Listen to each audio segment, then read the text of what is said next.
Hello. Anyone around here speak basketball?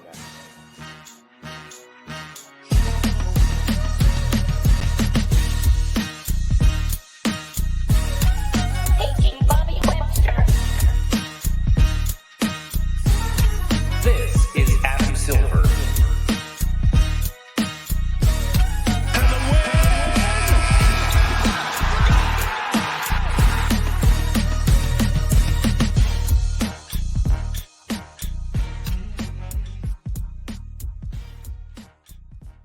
Trust in Masai. Welcome to the Confederacy of Dunks Basketball podcast. I am your host, and who, sir, are you? I'm the producer, Matt Duncan. Freddie, we're heading to game 6. How are you feeling? I'm feeling absolutely wonderful. Me and you will be going to the game, that's exciting. Huge. If anyone's just like tuning in for the first time or coming back, thank you to both parties. We are like a Raptors, I want to say like fanatic podcast. We're hardcore fans, performers. We have analysts on. We got all types, but you just got to be like a hardcore Raptors and or NBA fan. So thanks for joining us. I mean, speaking of how hardcore we are, Fred, last night during the game, I double booked an appointment during the game for a massage therapy session. Like, Wow. I did this like months ago, and then I got too busy and I was like, I just got to go and I got to figure out how to watch the game halfway through, whatever. I get to the massage therapist. She's waiting on the stairs. She goes, "What are you doing here? It's win or go home." Wow. She sent me home. Amazing. I wasn't sure, like waiting on the stairs. I was like, is this? Sorry, it's in a house. I should say Fair. that it's in a house. But she's waiting. She's like, "No, go home." I don't know why I went straight to like Saving Private Ryan. Like the woman's like washing the dishes and the general shows up. Oh Literally God. sad. Okay, sad moment. Let's move on from that sadness. But we are absolute hardcores. Thank you all for joining us. And I think we're probably going to hop right to it. Yeah. But let me just say, I've been saying off the top of the episodes ever since. But if you don't know anything about the Brittany Griner situation, make sure you inform yourself. It's very disheartening and awful. And I think it's something that we all need to engage with. Obviously, there's a lot going on right now. But take some time to familiarize yourself. And if you can advocate in any way, please do so. It's a horrible situation that hopefully is resolved sooner rather than later. I'm very excited for this show. So let's kind of dive right in. And I'll intro guest number one. She's been on this podcast a bunch of times. She's definitely like an OG of this podcast, but is also, all over the place, whether it's like Up Rocks, Dishes and Dimes, Yahoo, Raptors.com, Basketball Feelings, The Daily Beast. She's amazing. You should know her if you're in Raptors land at all. Give it up as loud as you can, even if you're at home alone, for Katie Heindl. I was wondering if I would still get my song after I saw that sick new intro, guys. Thank you. Mm-hmm. I appreciate that. And that song's still weird and it's still great. So Super weird. We had Kyle Brickman on from Raptors Republic last week, and we really built up the music portion. And he was like, I think that's just royalty-free music, isn't it? Yeah, but it's so the continuity of that song, it like takes me back to other times that we've done the show, to like when we've all actually been in person together doing the show. Like it is really disorienting because it will time travel me, I guess I should say. Okay, but I like that. I like that. Yeah, back to the junction, Matty D's place. Okay, let's bring on guest number 2 because I want to start talking Raptors ball as soon as we can. She's incredible, comedian, writer, podcaster. You know her from Son of a Critch or Run the Burbs or This Hour's 22 Minutes. Incredible stand-up as well. also runs my WNBA podcast with me, The Pickup. Give it up as loud as you can, even if you're at home alone, for Cathryn Naiker.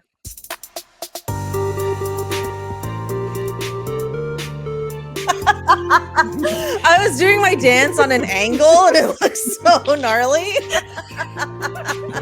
I was ready to do the dance too, but then I waved to Katie, so I was like, I'll wave to Cathryn too. Oh my god. Wasn't very dancey. We really messed that up. Freddie, thank you so much for shouting out all my credits except for the Buckets and Tea NBA podcast, also on Raptors Republic, but it's fine. I love this so much. Also, I just want to give a quick shout out to the new video intro. Really loved it. It does say like Bobby Webster and then Adam Silver as if they are the stars of this podcast. They're not. Yeah. And we're just the actors that get credits at the end. So I'm looking forward to them joining us later. Yeah, Matt goes hard on the Bobby Webster, Adam Silver stuff. But it's an inside joke for the fans that have been here for a long time. Anyone new is totally confused. Yeah. I like it. But I mean, if anything, it just encourages people to check it out on YouTube, and then you'll see exactly what we're talking about. Yeah, you'll see that Bobby Webster never does the show. Never say never. Never say one never. day, you know what? Like honestly, like just goals, you know. Totally, I'll be That like Bobby. Matt could do at least a 1 hour interview with his favorite Bobby Webster. I'm pretty certain. Oh yeah. Sure. Yeah, I don't know where to riff, what direction to riff in, but I was just gonna say, get that man some nice coffee, and I think that's like a start, right? Probably. Okay, let's get right into this. Matty D, good sir, give me your most delicious Raptors sting. Linda, we're selling the restaurant and I'm opening a sort of shawarma at the Scotiabank Arena. Okay. The inside jokes keep coming. Let me just try and unpack that one quickly. So, sort of shawarma. I'm into that. I believe that is the voice actor Ben, or he's a comedian. What's that guy's name? H. John Benjamin. H. John Benjamin. Was it him? Well, yeah, it was actually Bob from Bob's Burgers. Yeah, it's Bob's Burgers. Right. I've never seen Bob's Burgers. Oh. Apologies. Me neither, Freddie. But, God. H. John Benjamin has a van. I have seen. You know what? He's also the voice of Archer. That's true. From the show Archer. Which is actually how I know his voice more. And then it's like, oh, he's also Bob's Burgers. And then they did like a weird like mashup at one point. That's just like 2010s programming, future nostalgia. H. John in the mix. He'll be joining us later. He'll tell us what the H stands for. It's probably like hello. It's our only question for him. Yeah. Does H stand for hello? Okay. Yeah. Listen, sometimes my jokes are bad and I know it before other people. Let's start with you, Cathryn. So just kind of like plainly, can the Raptors do this thing? And if they can, come back and win, first time in NBA history, what's the path? Like, what does that sort of look like? Yeah, look, I mean, I think if any team can come back, it's us at this point.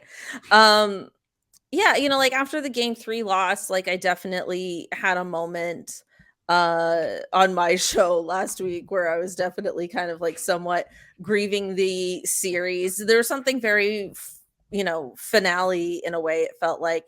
But then the next day, like on Friday, you start getting into the press conferences, and our good buddy Nick Nurse, he's not our friend. Anyway, our good old Nick Nurse, he's like, sure, it hasn't been done before, but you just got to win one game, and then it's 3-1, and then that's been done before. And I was like, you know what? There's just a level of optimism on this team that I really buy into, and they're proving it now, winning the last 2. They've made the adjustments, and also like this team feels really different than the team we actually started this series with, like having Fred, but then not having Scotty and not having a 100% Gary Trent Jr. I just feel like there's been a huge shift in the actual roster, but also every game, if you really look at it, we've actually improved. Like, as terrible as game 1 and 2 were, and like game 2, I think I left during the storm in the middle of the third quarter to buy ice cream. Like, I just couldn't even handle it anymore. But we've improved. Self-care. That's important. Self-care. Yeah, absolutely. But we've actually improved every single game. And like game 3, we lost, but we barely lost it. So the momentum is absolutely in our favor. Doc Rivers has his demons and, all of that. So, we'll see how that plays out. But absolutely, I think we can do it. As far as our path, I think I might leave that to the expert Katie, because I don't know if we need to make any further adjustments at this point, or if we're good rolling it as we are. But I'm really happy with where we're at right now. Yeah, I think, good points all around. We have been sort of improving as the series went along. This is a 4-5 matchup. A lot of people pick the Raptors to win. So there's the team's good. And I think with Gary being sick, with Fred being injured, obviously Scotty getting injured in the first game, but for me, more so those two not being able to stop the ball allowed Maxey and Harris to kind of like go off a bit. And then I think tactically giving Harden too much attention earlier in the series was sort of like it made this series look like, oh, wait a second, we were all wrong. Philly's way better than us. And then now that's a kind of corrected. And, I'm not really here to, entertain any like we're better without Fred stuff, which is just, I don't know. The Raptors insecurity is frustrating to me, but like even the, Siakam's not good stuff earlier in the series is frustrating. But yeah, I think we are, as you were saying, like there's like joy to this team and kind of like a happiness. And like, I'll even add, like, I think there's a relentlessness to this team. And I'm not sure if that's youth or culture or determination or whatever. But yeah, let's throw to Katie. Like, Katie, what do you think? Do you think it's possible and or plausible? And what's the path? If they play exactly like they played in that last game, and do everything the way that they did, and the Sixers also play like they played, then yeah, it's possible. But I mean, sometimes I remind myself that that's also just the playoffs, right? Is everything is narrowed and everything becomes so much more specific, and everything has to be perfect to a certain degree. Like, all stars need to align in a cosmic sense, in a roster sense. But I think the Raptors relaxed a lot more. Like, that's the thing that stuck out to me rather with the last game, is how mature of a team they were. Like, the win, I even didn't feel like so jazzed after the win, because it just felt like they won the game. They went out there and like they did what they were supposed to. It was a very like mature team win to me, which I thought was interesting. And I thought that kind of poise was definitely lacking in the last few games. I think you saw it a little bit on Saturday in Toronto. And I was pretty heartened by it, though I honestly couldn't tell you at the end of that game which way it was going. Whereas last night's game seemed pretty clear to me by, I'd say, halfway through the third. Of course, I'm as a Raptors fan, you're still nervous. Like when the Sixers fans were leaving with 3 minutes to go, I was like, obviously none of these people have watched the Raptors like through the regular season. Like, that's plenty of time. I know. To still blow it. Or just watch basketball, like, honestly. Yeah. It's like, you like paid for those seats. So you just want to chill. But anyway, I thought it was good. I don't think it speaks to like the team being better or worse without Fred VanVleet.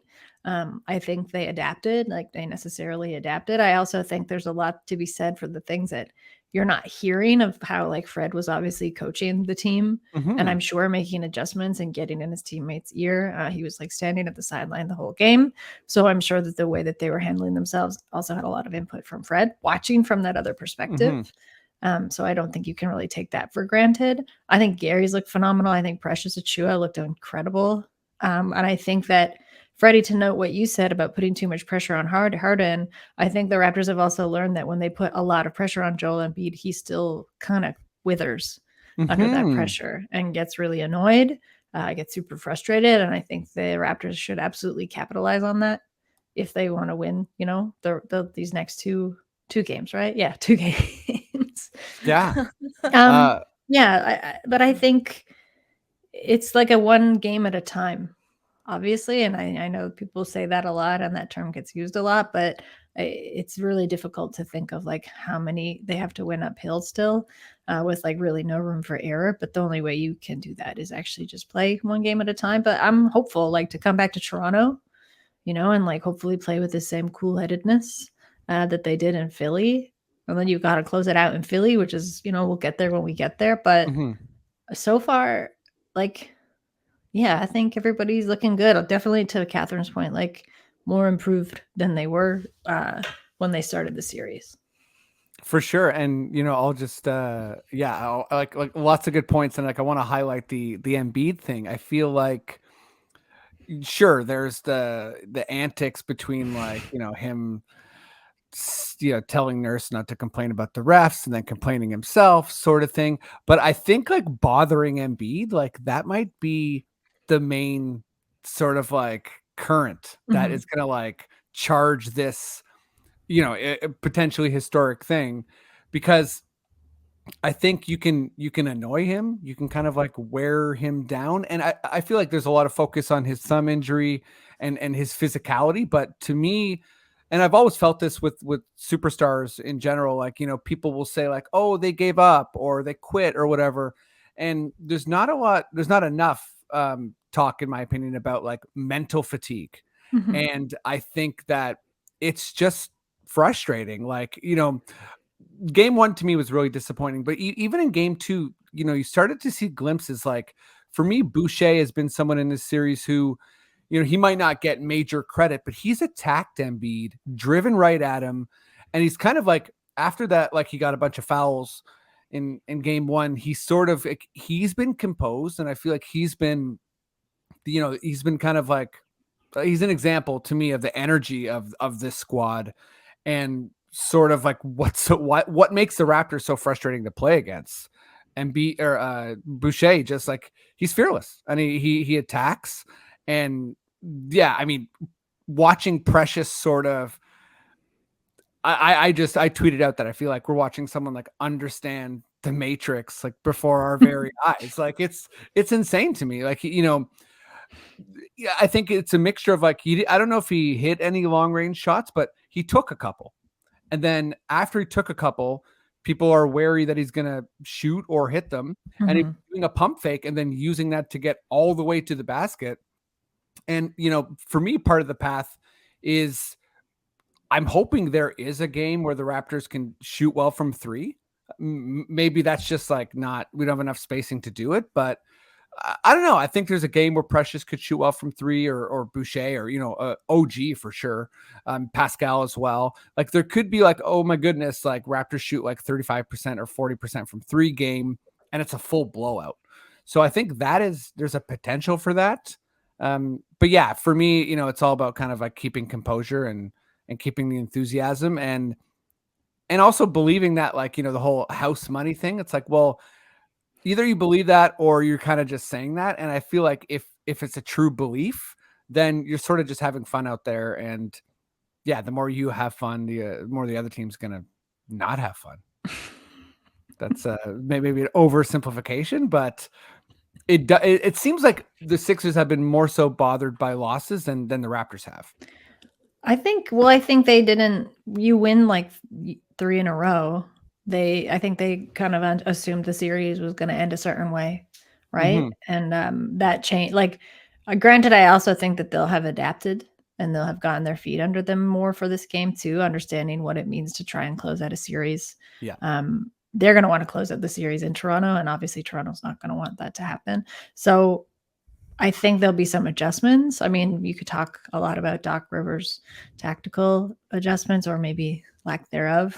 Tactical adjustments, but I think if they again just like kind of keep on hitting everything that they have been, Freddie, like the point about Boucher was good. I think last night I was watching the game and I just thought like he's so good because he's so unpredictable. Yeah. Like sometimes you get really frustrated at Chris Boucher because he's just out there flying everywhere, like flailing, tumbling, like doing like acrobatic tumbles into the audience. But there's a certain element that, or like an edge that gives the Raptors, because it's like, where's this guy going next? You know, like, Yeah. I assume the Raptors know. Sometimes I don't think they do, but definitely the Sixers don't know. And because I like watching Maxey, like I was more worried about Matisse Thybulle, and he was kind of a non-starter last night. But like Tyrese Maxey is really tough to guard because he's so quick and acrobatic and super athletic. So I think that you put someone like Boucher on him. If he can't necessarily guard him, then at least he can, you know, sort of like trade these weird little stunts with him. But I'd be more worried now about containing Maxey, honestly, than containing Embiid, because there was a play last night too when they triple teamed Embiid and he just crumpled. I think someone got fouled. I think Gary got fouled because he like knocked his wrist or something. But if it wasn't for that, they would have just turned the ball over, and I think left Embiid just like on the floor. So I don't know if the spirit is like breaking in the Sixers, but it doesn't look great. Yeah, it doesn't look great. I feel like, you know, it's obviously been talked about a lot, but like having your fans, like, I don't know, like boo you in the second quarter, maybe even as that's just, it's wild. Like I'm not exactly accustomed to that. And maybe like there's a keener part to Raptors fans, but like, yeah, one of my favorite moments as a Raptors fan is chanting "Let's go Raptors" after we lost in 6 to the Cleveland Cavaliers. But it just felt like, I don't know, there was like true respect and love there. And I feel like, yeah, there's a certain conditional element for the Philly fans. Like it also seemed like they were booing Matisse Thybulle like pretty quickly. So that's a tough tightrope to walk if your own fans are you know, quick to judge.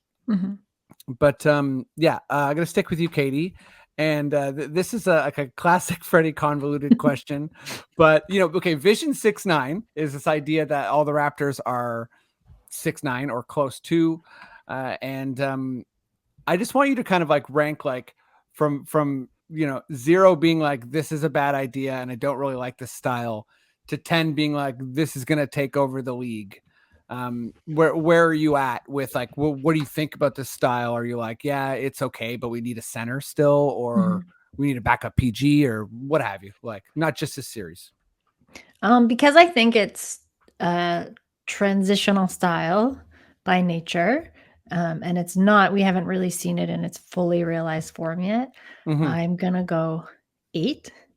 I don't think it can also be, and this doesn't mean that it's a bad idea. It's just that it would be difficult to implement it league wide because you need such a specific type of player and like a physical type of player.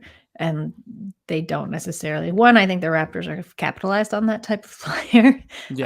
But like that skill set and that body type, it's not that like they exist everywhere in the league. And also to just like be able to put them together and ask them to play, that's an anomaly too.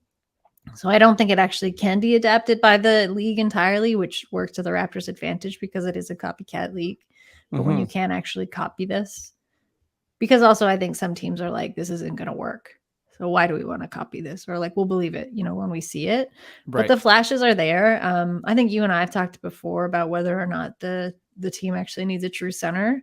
I think it would be a bit foolish now to invest in one, because then to me, you're sort of throwing away the blueprint and the progress that you've made up to now out the window a little bit. I think there definitely are some other adjustments you can make in the offseason, not to get too far out of ourselves, but I don't think it's necessarily what you need to do to like go out and grab a center that doesn't fit. You know, I hate to harp on Khem Birch, but he's the closest thing the team has right now to a center, and his functionality hasn't actually improved much like in that position. You know, like I've seen Boucher and Achua be able to grab more offensive rebounds than Khem can really pull down. I mean, if you want to talk about like a purely defensive player, I know they're probably not going to hang on to Yuta Watanabe, but like his defensive prowess, I know his shooting's not there, but like his defensive prowess is phenomenal. Like you saw it a little bit in like kind of the garbage time minutes thus far in the series, but he can grab rebounds. and he can post up where you need him to be. So I think if, you know, like you want a center, you still have to have someone in a perfect world who has the strength and the size, but also the versatility to shift, you know, like maybe go to the 4 if you need that. But I think I like the vision. I'm with it for now. The playoffs are like a good time to test and see what happens. Considering the fact that no one even thought the Raptors would be here at the beginning of the season. I think, again, that's more proof to this working. And it's like fun to experiment too, finally, I think, right? Totally. Like you see so much of the same thing in the NBA that why not actually try something? And I respect the Raptors and Masai and Bobby for wanting to give that a shot. Nick too, for like the being able to coach, For you know, to sure. coach that roster. But yeah, like I don't really want them to give it up because also now the roster isn't I don't really know what else they would do. I know it's like they've so invested in this for I sure. feel like I feel like they're in it. You know, I think they're in it for the long-ish haul. Yeah, I'm, you know, a million great points, and I'm with you. I'm like an 8 or 9 on this team. I think if we did get a center, it would have to be someone who fit this sort of style. Otherwise, I don't know. I just feel like there's a lot of opportunity for guys that aren't even playing like 35 minutes a game, who deserve it on this roster. And yeah, I mean, I hope we hang on to Utah, because I feel like when I look at the bench, he's probably the guy I think who could slot in the most, for like exactly what this team does. And plus, you know, he's at least shown glimpses of being a pretty ready or willing shooter. I feel like he definitely is timid sometimes offensively, but you know, if you kind of if he's able to be coached to a certain point where it's like, hey man, like you can shoot, like just feel free to like let it fly, like, you know, like sort of what Precious and Boucher, they seem like they're in this nice zone of even Thaddeus Young. You know, I feel like he's someone who came from the Spurs. We didn't even talk about Thad's, like the Thad, my secret weapon of goodness. Thad. Well, and in the Thad, last 2 games. He kind of like, he to me is almost like, you know, obviously this isn't like a 2019 championship, like, you know, world beating type of team, but he's sort of like, he's bringing a Marc Gasol vibe to this team, in my opinion, where he's kind of like, I fit already what it is you do. And I've been doing it on not on my own, but like elsewhere for a long time. And I'm going to incorporate myself, like, you know, pretty smoothly. Yeah, Cathryn, what's up? Well, what do you think about Vision 6-9? Is it something that can work like beyond this series? Like, is a playoff a good stress test for it? Well, first of all, kudos to you for creating Vision 6-9. Oh, it's not mine. I don't think I made it up. Who made it up? Someone did. I've seen it around too. It's really? I feel like I haven't seen this. I thought this was all you. No, mine that I'm trying to push is Scotty Magic. Oh yeah, I've enjoyed that. That's too. mine. I've been supporting Scotty Magic. Thank you. All right. Well, okay. You're like, now that's not yours. No. I don't know what to say. No, I think like right now on this current day, on Tuesday, April 26th, and I say that because I could change my mind. Right now, I'm probably going to rank it a 7. Okay, so I'm not quite as hot on it as you two are, but I will say, like, look, like we've obviously overachieved this year. We can say that, you know, we figured out rotations. I guess Nick Nurse figured out a way to teach everybody every play from every vantage point, which is pretty phenomenal, but also give the players credit for actually executing that.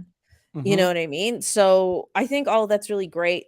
But when I think about, like, you know, is this team going to win a championship, or what it would take for this type of, you know, all 6-9 lineup to win a championship, I don't think it's impossible.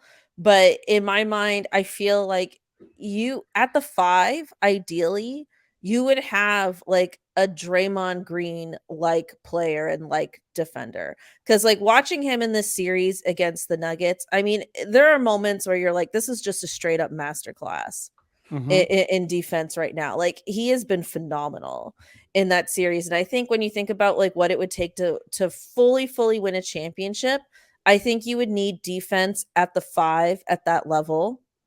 And I don't know if this iteration of the Raptors really has that. So it's like I'm happy with how we've done so far, and I'm happy that we've overachieved, and that being 5th in the East is Masai's version of a rebuild. Like, all of that is like pretty incredible. Yeah. But when I think about becoming a championship team, I don't know if we're quite there. But I do think what we're doing this year has been really experimental and really fun and successful. And in terms of running it back, it's kind of like, sure, why not? Because like I don't know who else is out there. Like, I don't think there's like a Jarrett Allen type center that's like realistically available for any sort of trade. So it's like I don't know who we would get in place of anybody we have. Right. I've been really impressed with Precious Achiuwa's growth post All-Star break. I think that's been a huge difference maker for us. I'm not as high on Kem Birch as I think other people are, and I don't want to, I don't like slandering or disrespecting anybody, but I just think like we might need somebody stronger in that position and able for us to move forward. But yeah, that's how I feel right now. I would give it a 7. Yeah, I mean, again, so many good points and well said. And I think I'll jump on the Draymond thing. That is a really good comparison, because I feel like he, with all the center talk around the Raptors all year, there's sort of this unacknowledged part, to me anyways, which is that some of the best centers in NBA history are 6'8". Whether it's like Ben Wallace or Draymond Green. And I think people really focus on, protecting the rim directly, like Rudy Gobert style. Yeah. But there's protecting space, and there's like exploding pick and rolls, and there's being intelligent on the court, and thinking quickly. And Draymond is that all of the time. And I think, all the Warriors dynasties, right? Like they would start kind of with a nominal center, but then it would drift into a place where Draymond's the center. And Yeah. if teams tried to back them down or bully them, then they were kind of playing into the Warriors trap. And I'll take that a bit further. And I think part of the reason I'm like an 8 or a 9 on this is I think that the Raptors have all the players they need to win a championship. Not necessarily this year, but when I look at, Barnes, I don't see why Barnes can't become Draymond on defense. Like, I just don't. I feel like he's strong enough. He's fast enough. He's smart enough. He's got that long wingspan. He's got the wingspan. He can pass like Draymond, if not better. I mean, I'll hold on that a little bit, because Draymond's, incredible. But I mean, at least as a rookie, he's showing signs of that. And yeah, I mean, interesting points about Birch. I feel like for me, Birch is like an important part of this team, but perhaps not like a core guy. Like, I don't know. It's hard to say. Like, I feel he is really good. He's also had like a very unlucky year. I don't know if that's like a fair, thing to say, but sometimes players are unlucky, and he's had quite a bit happen to him that I'm not sure is like a thing that will happen every year. But yeah, I don't know. It's really exciting. And like, back to Katie's point too, like I think it's fun to have a team that's like trying something different. And I mean, I'm all in that regard alone. Like I think it's cool to be doing something different. For and, sure. Being a unique place in Toronto in the league, and just be like, fine, you know what? We're going to be super international.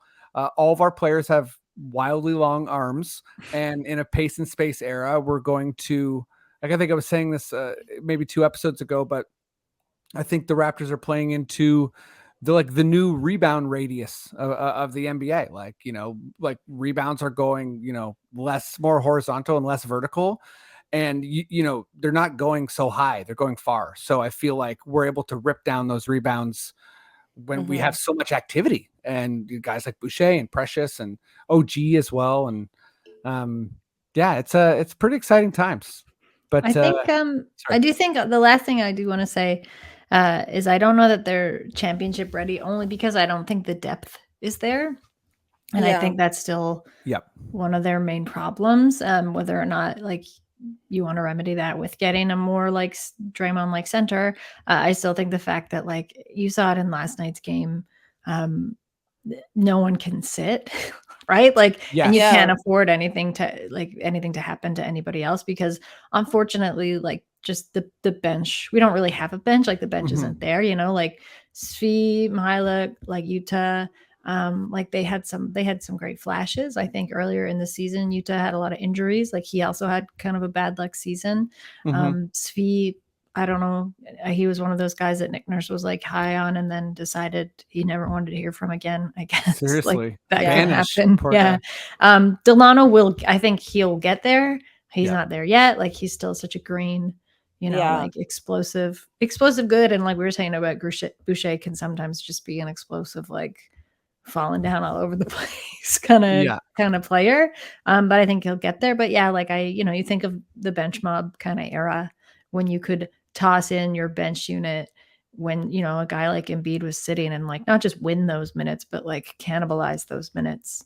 And Toronto doesn't really have that right now. And you're not going to get very far in the playoffs, right? Where every series can go, can and usually does go 6 or 7, right? Especially like getting down the stretch, like past the early stages where we're at now. So I think that's kind of one thing that they still need to work on, or they should work on this off season.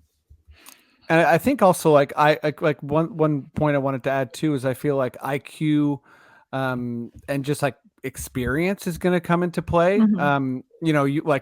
This is obviously presumptuous, but let's say we play a team like Miami, I think, or Boston, like I feel, or Milwaukee. I think all those teams move the ball just at such a level that Philly does not do. And there were a couple plays even last night where Philly moved the ball really well, and it's like, this is how you beat the Raptors.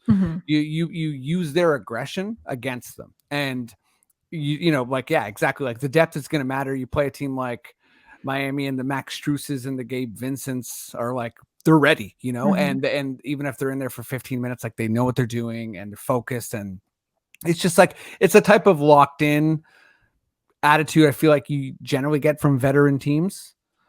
But the Raptors are not veteran yet. And me saying like I think that they're the championship, is within this team is sort of like, well, what I also mean is that, there might be a summer or two of like improving shooting and ball handling, and like I think there's still a lot of internal improvement needed. But let's talk some NBA.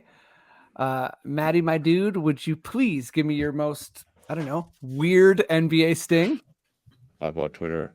Yes, Grimes helped. But I did it only to talk some NBA.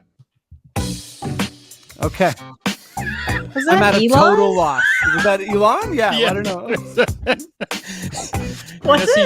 Yes, he bought Twitter and Grimes helped. Oh, was that Grimes and Elon together? No, that was just him, but he did shout out Grimes that she did also pitch in on the Twitter purchase. Oh, huge. Thanks, Grimes. Like financially? Yeah, she bought a couple shares. Oh my God. It's only $52. $52 a share. She could do at least 2. They're really just getting ready to go to space. Those two. Yeah. Honestly. Saying goodbye to this world. Totally. She'll maybe bring Montreal with her. I'm not sure. But I mean, shout out to whatever website you found, Matt. It keeps giving. And wait, did Elon say he bought Twitter so he could talk about the NBA? Yeah. Actually? Yeah, that's what he said. He said he could talk about the NBA for free. Like, I'm sure even they'd have him on NBA on TNT. But now we'll have a proper I'll have him town on square to talk NBA. I'll have him on Buckets and Tea. Yeah. Yeah, no, I think he might be purchasing Raptors Republic. I'm not sure if that's his next move. If it's like a forceful takeover, but Flattered by the investment. Who do you think Elon roots for? The Warriors? I feel like good one. That's a good question. Like close to Silicon Valley. Yeah, that's what I thought. Yeah, probably the Warriors. It's gonna be something weird because he's not such like an efficiency nerd, but he's like loves chaos, obviously. Yeah, maybe the Raptors. No. Where does his Rockets shoot from? Is it from like Texas? Yeah. Yeah. Oh yeah, he could be a Houston fan. I mean, he really buy the Rockets. Yeah. They're always bragging about their no state taxes. Yeah. Right. Yeah, he's probably down with that. He's like, okay, you know what? I'm gonna buy every rocket in the world, and then I'm gonna buy the Rockets. Then I'll attend the games. I don't know where that in that order. In that order. Okay, like a little bit of a serious setup, but I'm hoping to take this to a silly place. So Glen Taylor, owner of the Minnesota Timberwolves, has been, I guess, made more famous in a way that I'm assuming he doesn't like. There's been three fairly, I don't know if high profile is the right word, but there's been some pretty like strategic, interesting protesting going on. And I was saying before the pod, I'm very pro protest. But yeah, these have been, I don't know, dramatic in a way that I think the NBA hasn't seen in some time. So he, I guess, is an investor in, I'm not sure if it's like if it's Factory Farms or some big company, but there's a bird flu in Iowa, and they needed to, I guess, exterminate a certain amount of Millions of chickens. Yeah. millions of chickens. Thanks for chiming in, Matt. You're like, Freddie is a wandering. But yeah, no. So I don't know. I guess it was done in an unethical way. And yeah, so the protests, I think they started even in the play-in, perhaps. But the first one I saw was a woman glued her arm, or attempted to glue her arm, to the court. So that was one. Oh my God. The second one was a different woman chained herself to the net. And the third one was two women sitting courtside dressed like referees. I'm not sure if they were both dressed like referees, but they I guess went over to Glen Taylor and tried to like tech him out of the game, sort of thing. And that one was more. It was more of a violent. Like this, it looked like a violent scenario. I hope that everyone is involved is okay, but it just got my brain rolling. Like if you were to protest a game, how would you do it? I want to see what creativity we can come up with, and I think this will be a little bit silly, even if it's like for a serious reason. Let's Katie, can I go to you first? Sure. Is this too weird? Should I go? No, I also have to say I was laughing not when you were saying someone was maybe getting hurt. I was laughing because I think that's pretty clever to like go in and try and tech up. Well, that's see. Yeah. This is where the energy for this question is coming from. Like, I'm impressed with these protesters. Like, they're, in my opinion, they're 3 for 3. Like, I mean, they made the news. Yeah.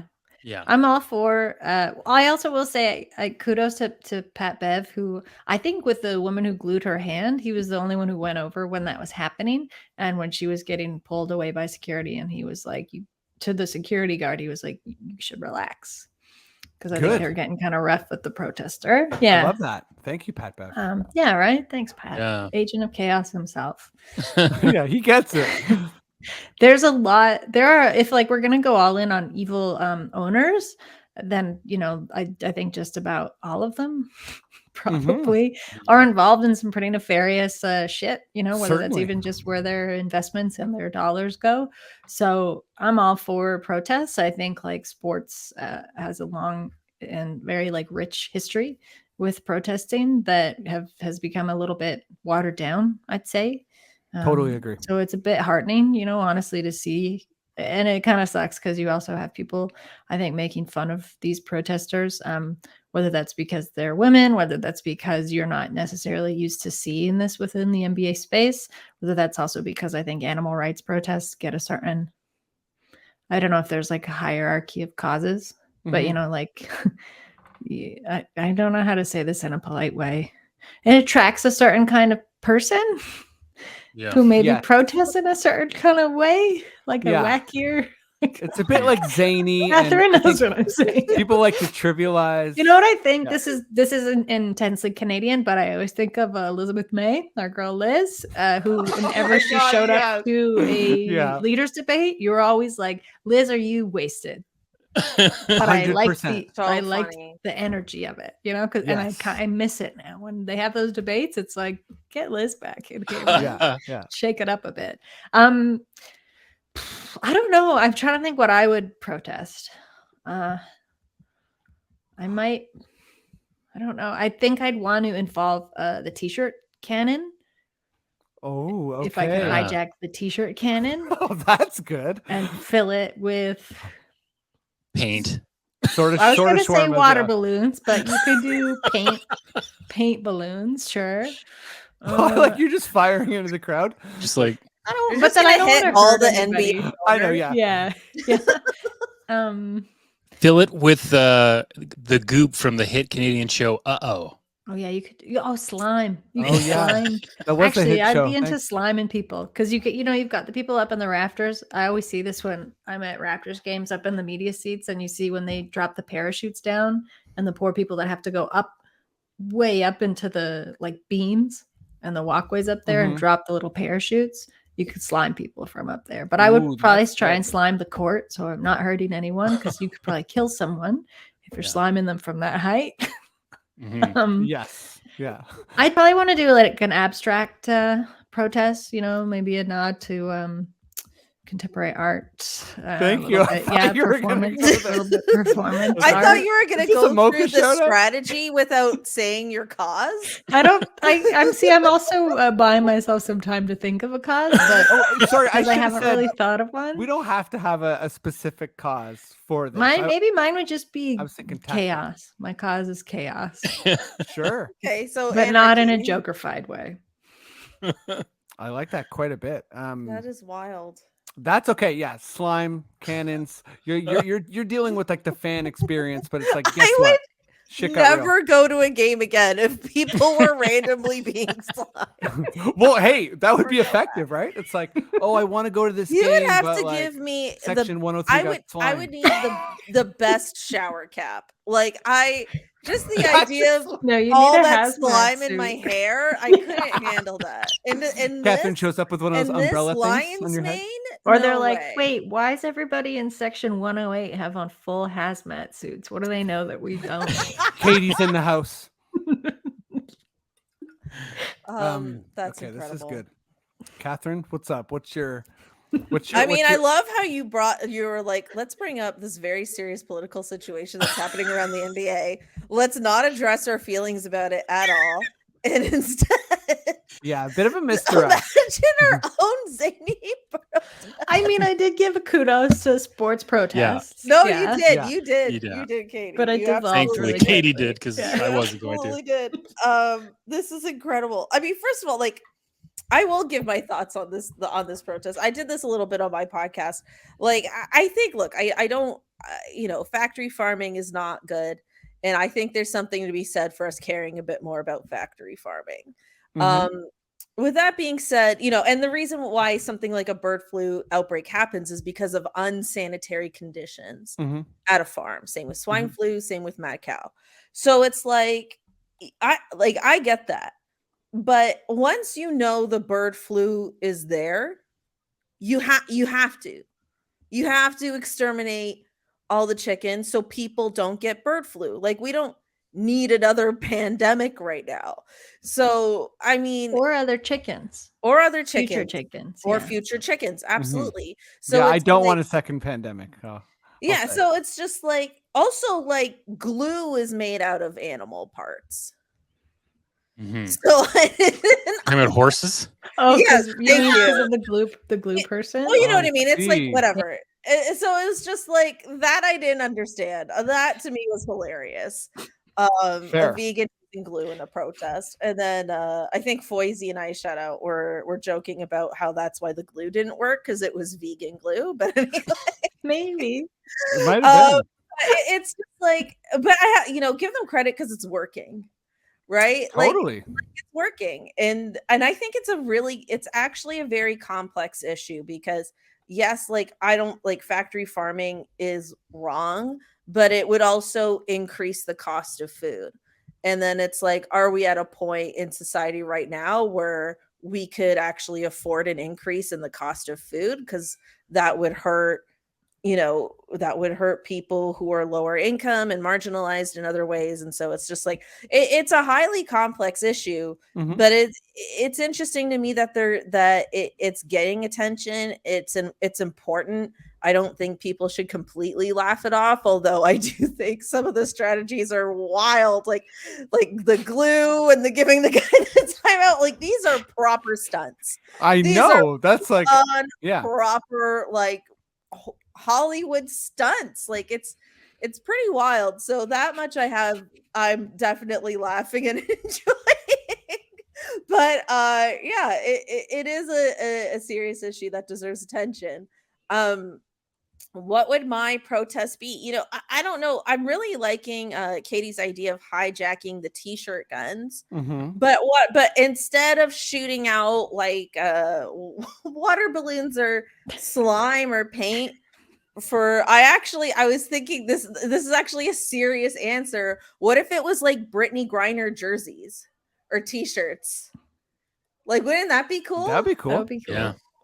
Also, like, as a Canadian who's in Canada, if you try to order WNBA merch from WNBA.com, it's like really expensive. Yeah, it sucks. Because it's like, not only do you have to like have the actual like US to Canadian conversion, there's like all these extra like fees that I don't like, crossing the border fees that I don't really understand. And delivery's slow. Okay, my Rachel Dolson t-shirt has not showed up. Oh my god, I was ordered a long time Where did ago. you get the t-shirt from WNBA.com. Oh, that's nice. I was like, you could get a Rachel Dolson t-shirt from somewhere else probably. Or make it custom support local.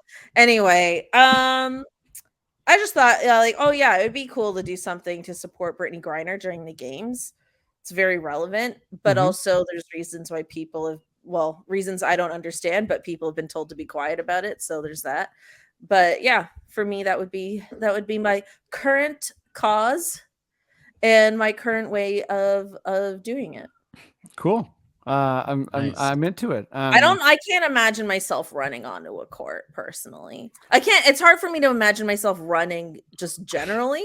Right. Like, I'm not really a runner. Like, you're like, not gonna happen. You'll walk like fast. the only time, like, you put a bus in front of me that I need to catch, I am running. But that's usually it. So hey, I'm with you. Like, I definitely feel like I would try get and like tackled outthink so this fast. scenario. Yeah. I would get tackled so fast. I'm just too much of a turtle, I think. Yeah, I don't know. If it was like you're a lot more spry than me, Freddie. Like, I think you could hold your own for a few seconds, I think. Okay. I think I'm going down real quick. And it would be like a real thud. Like when Embiid hits the floor, like it's a proper thud. Like everyone would hear it. I love how you went straight to like, listen. Yeah, like when Embiid hits the floor, and everyone's like, "Ooh, like that's how it would sound if I hit the floor for sure." So, okay, Maddie, what's your projecting all my own insecurities now? But yeah, hey, I do. That's how I live my life. Maddie D, what's your tactic? Okay, so I'll start by saying that something that I fear a lot in life are choking hazards. I don't like choking hazards, especially when food is involved. Fair. So what I'm protesting here. Let me just say, I feel like I picked an insane question. So my apologies. This is an insane question. Also, I'm sorry. I'm laughing so hard because I'm like, who likes these things? Like, that, like, there's an actual. Everybody likes it. I'm the only one protesting it. Everyone loves to choke. Well, apparently they do, because now fans, stay with me. Down in New Orleans, the mascot is King Cake Baby. Now, what is King Cake Baby? Apparently, there's a style of cake down there, and they bake a little tiny plastic baby in the middle of the cake.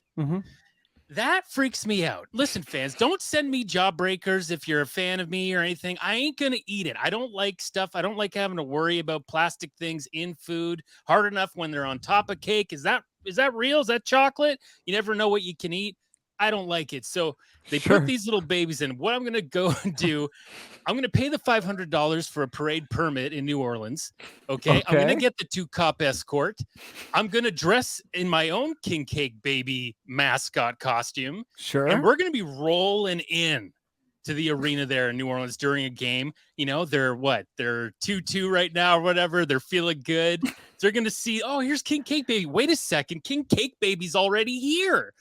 The real one's looking at me. I'm looking at him. And then I smash the big King Cake Baby Oh my head God. to reveal myself. And everyone's like, oh my God, it's Seafood Guy from The Boys. And What? then This is good. This is good. Makes no sense, you know? and then so I come out, I got a bag of these little babies, a bag of them. And I go, do you guys want to worry about this hazard in your food, or do you want to put it on the top of the cake? Then everybody who's eating food at the arena, little do they know, I put a king cake baby in all the food in the arena. Someone takes a bite of their hot dogs, like, there's a king cake baby in it, a pizza, a shawarma, whatever. There's a king cake baby in it. And then everyone's getting freaked out, and we start chanting, put it on top, put it on Okay. Are you trying to that- kill people now? Yeah. What? Like, Yeah. Matt's protest is what like, if some of them actually choke? yeah. Oh, yeah. See, well, that's part of the hazard I'm trying to do. But I do have training in CPR, and I will save every single person in there. I also have a Just team. get it. You're choking to death. Get in line. Just get in line. Oh, That will maybe save that'll be you my last eventually. protest. I just put it in my mouth and choked to death in front of everyone. Made it a little dark, but really just trying to get that fake baby out of the cakes. Okay, can I Beautiful. ask some follow-up questions? Sure, here? sure, yeah. So who's the seafood person? Seafood Guy. Hi, I'm Matt Duncan. I played Seafood Guy in season 1 of The Boys.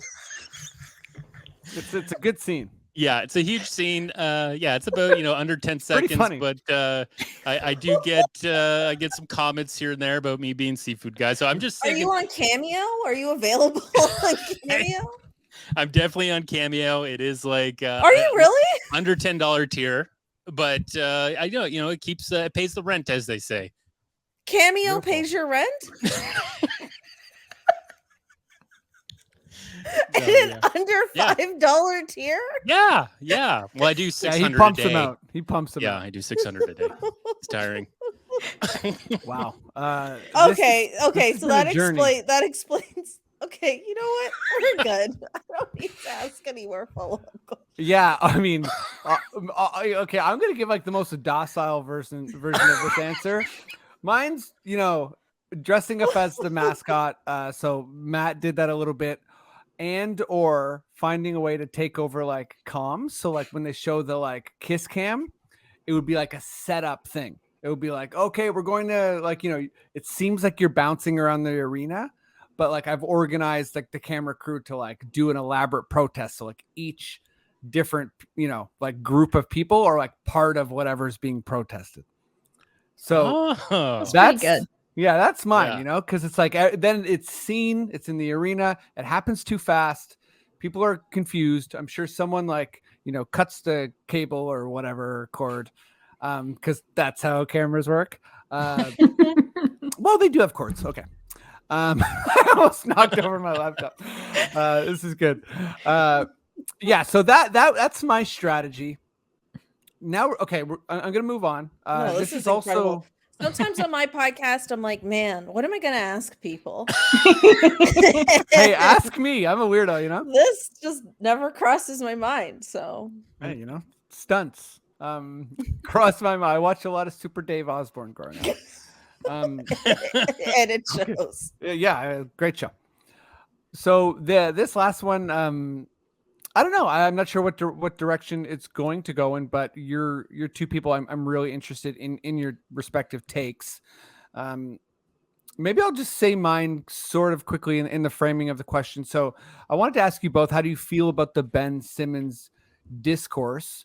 And I don't know. I feel like in general, I want to lean towards like give players a space, for mental health, like in a real way, not in a way that's like, okay, great, you're feeling good, now play. And it's like, well, that's not how, mental health works. It's not like, yeah, whatever. It's not a simplified issue.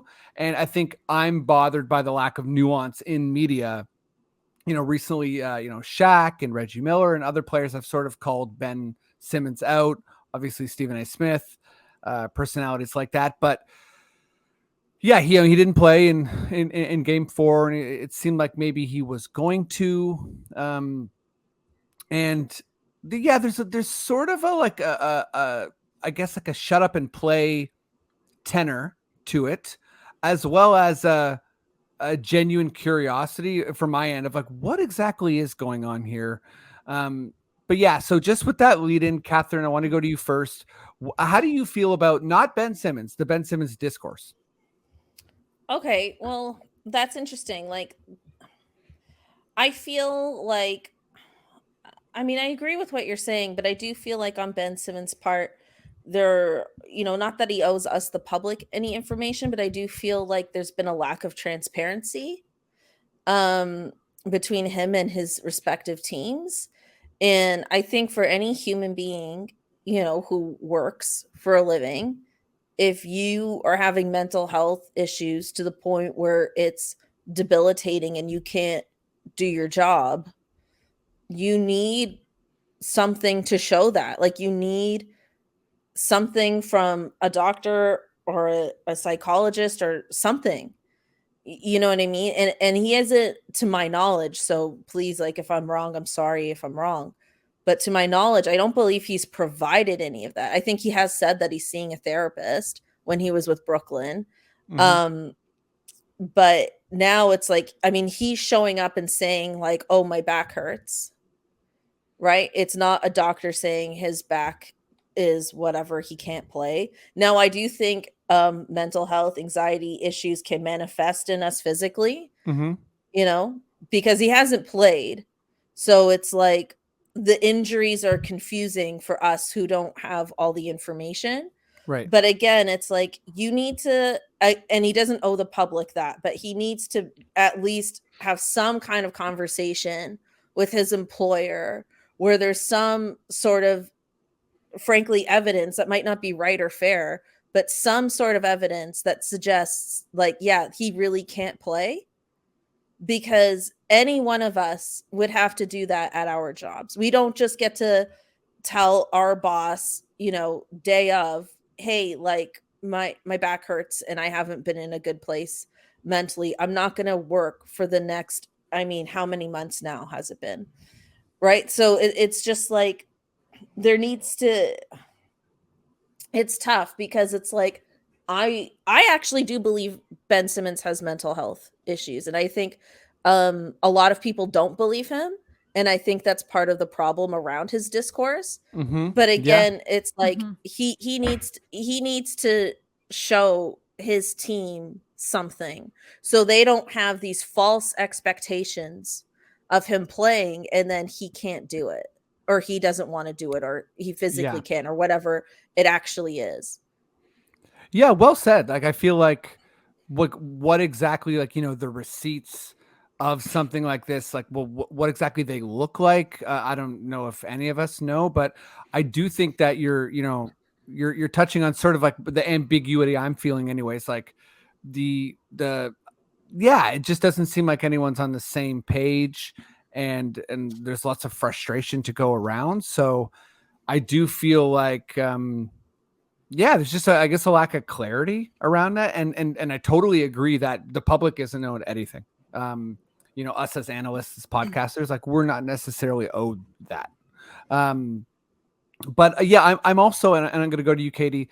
I think one area I'm a little bit just confused on too is like, what is the proper steps here when, your job is an extremely high pressure environment, and what is, how can, I mean, you don't have to have an answer, but like, how do we better handle that as a public, as a fan, as a, as the people running the organization? Like, what is the best way to approach that? But how do you feel, Katie, about like, the discourse in general? I mean, I think it's definitely shown that we're not collectively very good at processing mental health, like in not just athletes, but I think people that are in a certain spotlight and kind of hoisted up to a certain like sense of maybe public proprietary, ness, like athletes kind of fall into, because I think there's, Freddie, like you hit on this a little bit earlier, but there's like a sense of a timeline. It's like, yeah, okay, we kind of accept what you're saying up to a point. And I think for Ben Simmons, that was up to the trade, getting out of Philly. And I think everyone collectively agreed that was a situation went on too long. It really dragged out. But it like maybe as soon as he got out of there, like he would miraculously, just like do a total 180. And I mean, that was pretty laughable to me, because as anyone who's been in a shitty work experience or like had a shitty job in their life, that they either left or was like, got fired from or whatever, it does stick with you for quite a while after, depending on like the nature of the job and, what you went through there. Could be traumatizing. Yeah, exactly. It's not, certainly a weight is lifted when you're out of a toxic environment, but it stays with you. And I also do think that there's a lot that we always have to remind ourselves that we don't know about. So I agree with both of you. I don't think Ben Simmons needs to disclose anything publicly. Like, no one is owed that. But I think that also goes back to this sense of ownership of athletes, because they are such public personas. And like the discourse really encourages that, this like breaking down of like such minute things, like day in, day out. Like the discourse never stops about anything. So certainly like the churn doesn't stop this. I do know that, and I was surprised by this, but he did have to, there was like a news story about this too. I don't mean like, I know, I got the tip. Whoa, Katie's breaking news. But like he did have to have an epidural, like for some of like the back problems that he was having fairly recently. So, that's pretty substantial. And I think that's more than enough evidence that these aren't like psychosomatic like back pains that he's having. And I do think, as you both said, those can be exacerbated if you're in a bad place mentally, So I also actually want to say, I think there's too many people involved, because when you break it down to like Clutch, like his agency, and then like PR on the team side, and like, I'm sure just like Ben Simmons's camp, which like includes quite a lot of people. Yeah. Ben Simmons sort of gets swallowed up in all of that.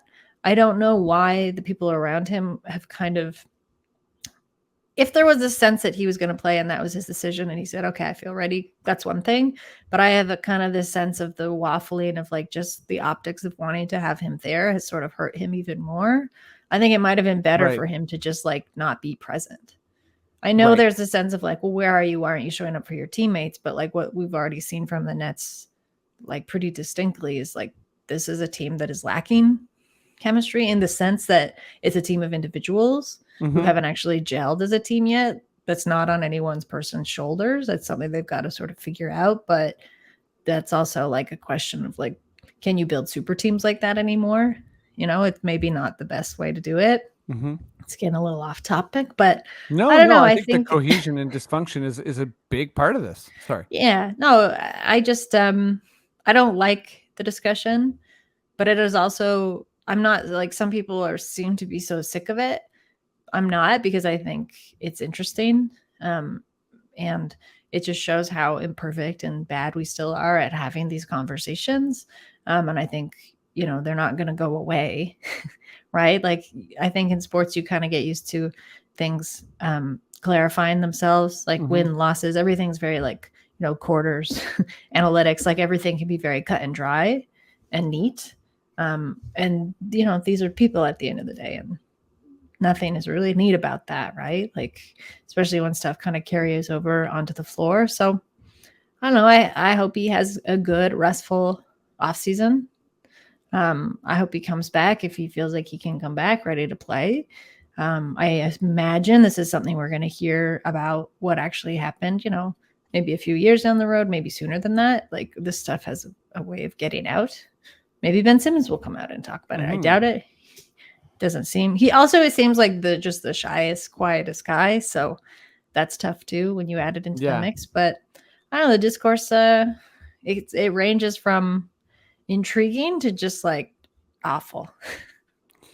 Yeah, well said. Like, just that last part, like intriguing to awful. As you were saying that, I feel like there's even some physical examples. Like, I think Raptors fans know the Kawhi scenario so well, particularly after he came to Toronto. But with San Antonio, there was a lot of, I guess like uh, disagreement on his physical ability. And like, I think as a fan that watched Kawhi in Toronto, it's sort of like, I don't know. To me, it was very clear that he wasn't all the way healthy. And, there was a certain amount of listening to his body that San Antonio wasn't doing. So yeah, I mean, like, I don't think the NBA or the public of the NBA has a good recent or, long history of trusting an athlete when they say that they're not doing well. Yeah, I mean, Simone Biles comes to mind. Like there's a lot of like an athlete, once they put themselves out there and they say like, I'm not, like, something's not right. Royce White as well. In the NBA, it's sort of like, it hits this, like, it grinds to a halt. It's like, okay, yeah, we know you're not right, but push through. And I think that some situations that like almost it blows up the whole situation, because it's like you can't push through certain things, and what those things are, Katie, you said too, like, yeah, not everyone, fits into like a timed 12-minute quarter sort of thing, or not every injury has look at Victor Oladipo. Like, yeah, not every injury has like a very straightforward trajectory. And I think we should get to a place where we understand that a bit more with mental health. But yeah, it sort of dissolves in the discourse. But Cathryn? No, I was just gonna say, like with Simone Biles and Naomi Osaka, like when they've come out and talked about their own mental health issues. I mean, it's different because they compete as individuals, and then Right. they'll drop out of a Yeah. particular tournament, and then they don't get paid. Right? So it's like, I think with Ben Simmons, it's like the issue around pay is like another layer to all of this. Right, and the bargaining and all that. Yeah, like what part of this is an injury and what part of this is his refusal to play, and all of that discourse too.